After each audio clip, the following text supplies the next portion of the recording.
What's up everyone, and welcome back to another video. Getting fired. Let's not make that happen. Certain poor habits or choices may eventually lead to getting that notification informing that your employment has been terminated. You're fired. Well, lucky for you, Ryan is here to prevent that from happening. Before getting into this video though, can we please take a second to talk about how far we've come since our first video a little over a year ago already? We are about to reach 100 videos on this channel, and only better content will be coming your way, so stay tuned. Therefore, if you don't want to miss the 100th video on this channel, which is going to be a big one, then make sure you subscribe. Today, we're going to be talking about what you should be doing to avoid getting fired. I, for one, don't like the idea of getting fired, and I'm hoping you somewhat feel the same way. If we're on the same page, then take a second to like, comment, and subscribe to show this channel some love. You subscribing, you liking, and you watching these videos are what keep me coming back to make more for you all, and I appreciate all the support thus far. I'm grateful to have helped over 150 people attain their goals of entering the field of consulting at top firms around the world like McKinsey and Deloitte. If you'd like to be one of the next, then be sure to visit my website, ryanrafi.com, and schedule a one-on-one appointment to speak with me regarding your career endeavors. Now, that's enough from this intro. Let's just get into today's video.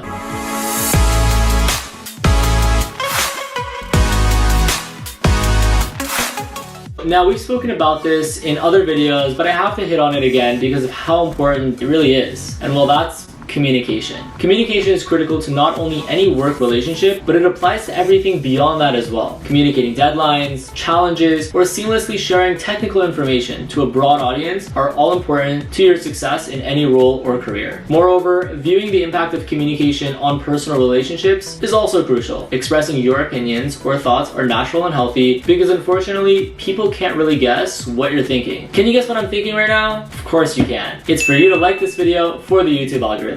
But let's get back to communication. If you're on a fast-moving project with back-to-back deadlines, it's important to loop your team in if you can't make a deadline. What if others are dependent on your part of the assignment? By not sharing your potential gaps, they assume everything is going well and that you'd meet the expected timeline. However, when we don't share this information, you're in deeper water because it adversely impacts others as well potentially. And you know what? Communication is so important. Here's another point proving why effective communication is important. Suppose you have an assignment with a quicker than normal turnaround. You'd imagine things are going well because you've done this before, so you share it with your team before the deadline as well. Good for you then, right? Well, not quite sometimes. I've been in situations with my managers where I'm given a standard assignment that seems pretty straightforward. So I do my analysis like all the others. However, the end product is not what they're looking for at all. Therefore, we've essentially wasted both our times and are back to square one with a deadline in the near future. This happened a couple times on one of my projects, and well, I actually got really frustrated. Was I not understanding the assignment, or were the directions not clear, or were their expectations for the outcome not aligned with others? In many instances, it was a combination of all three. At one point, I realized it's better to loop in my supervisor earlier on to get their opinion rather than just when I have the finished product so we can tweak along the way. This significantly improved our working relationship because we were both on the same page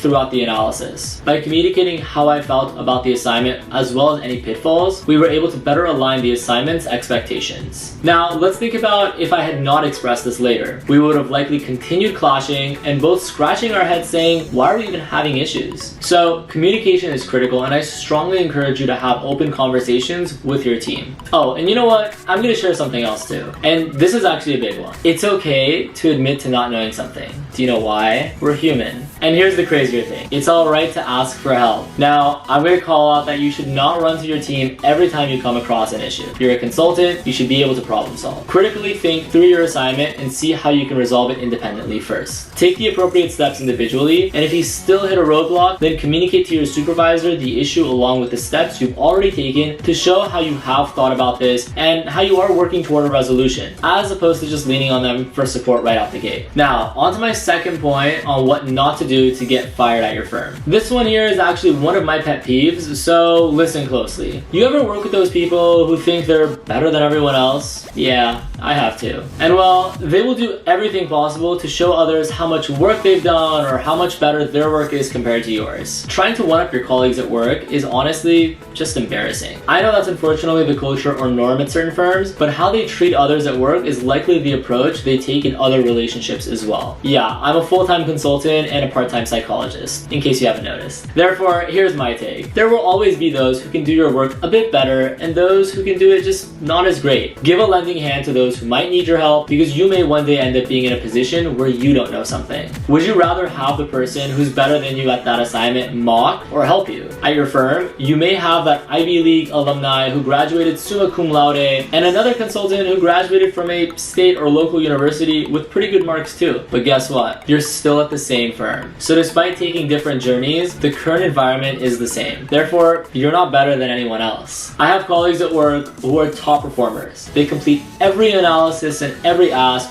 quickly and correctly, share with the client or senior management, and take actionable next steps appropriately.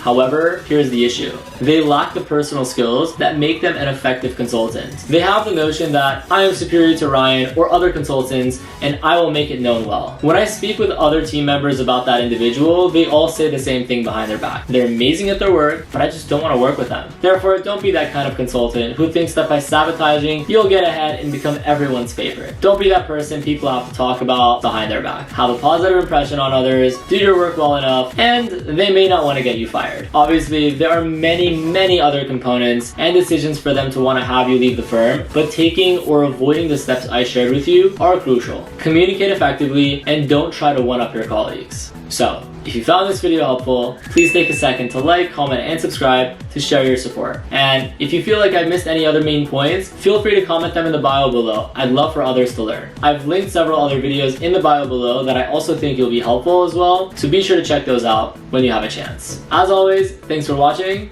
Until next time.